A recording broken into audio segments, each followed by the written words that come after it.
नमस्कार दोस्तों, एक और वीडियो में आपका स्वागत है। इस वीडियो में हम साझेदारी के क्वेश्चन सॉल्व करेंगे। तो चलिए वीडियो को शुरू करते हैं। पहला क्वेश्चन हमारे पास लिखा हुआ है, पूर्वा ने किसी उद्योग में 7 माह के लिए 8,000 रुपये का निवेश किया। ठीक है, तो कौन है? पूर्वा है। इसने क्या किया कि 7 माह के लिए 8,000 रुपये का निवेश किया। ठीक है, ये टाइम लिखा हुआ है और ये इन्वेस्टमेंट लिखा हुआ है। आगे क्वेश्चन कह रहा है कि दुर्बा ने 8 महीनों के लिए 7,000 रुपये का निवेश किया। एक कोई दुर्बा है, उसने 8 महीने के लिए 7,000 रुपये का निवेश किया। ठीक है, इन्वेस्टमेंट किया। उनके द्वारा प्राप्त लाभ का अनुपात हमें बताना है। हमें बताना है कि जो प्रॉफिट मिलेगा उसका रेशियो क्या होगा। पिछले पार्ट में हमने देखा था कि जो टाइम था वो सेम दिया हुआ था, टाइम दिया ही नहीं था या फिर सेम दिया हुआ था। तो उसमें क्या होता था कि जितना इन्वेस्टमेंट जिस रेशियो में होता था उसी रेशियो में प्रॉफिट होता था। यहाँ पर टाइम और इन्वेस्टमेंट दोनों अलग अलग हैं। तो यहाँ पर रेशियो निकालने के लिए क्या होगा, प्रॉफिट का, इन दोनों का हम मल्टीप्लाई कर देंगे। मल्टीप्लाई करने पर जो आएगा वो हो जाएगा प्रॉफिट का रेशियो। तो 8 सत्ते कितना हो जाएगा, 56,000।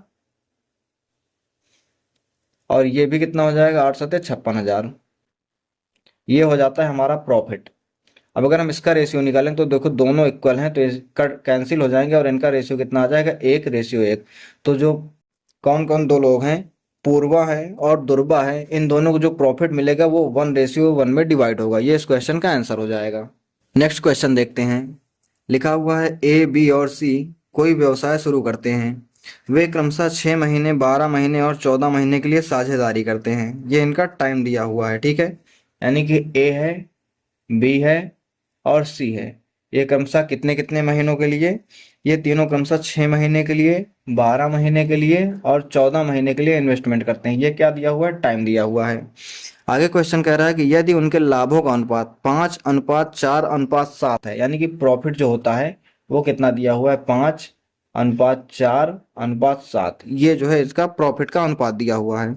तो हमें बताना है कि निवेशों का अनुपात क्या होगा। तो हम मान लेते हैं कि जो इन्वेस्टमेंट इनका हुआ है वो X/Y/Z का हुआ है। अब देखो, अभी मैंने बताया था कि जब भी अलग अलग टाइम के लिए कोई निवेश होता है तो उन दोनों का जो मल्टीप्लाई होता है वो क्या होता है, प्रॉफिट के बराबर होता है। तो यहाँ पर 6 और x का मल्टीप्लाई 5 के बराबर होगा।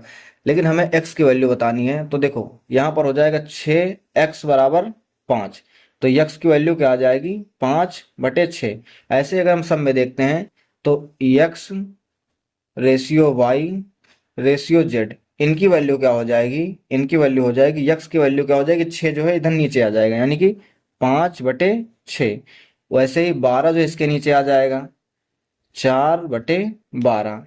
और वैसे ही 14 जो इसके नीचे आ जाएगा, 7/14। ठीक है, इतना हो जाएगा। यहाँ पर इसको हम कैंसिल कर सकते हैं। 4 से अगर कैंसिल करेंगे तो 4×3=12 हो जाएगा। 7 से कैंसिल करेंगे तो 7×2=14 हो जाएगा। तो इसको हम यहाँ पर लिख लेते हैं। आगे कितना हो गया, ये 5/6 रेशियो 1/3 रेशियो 1/2।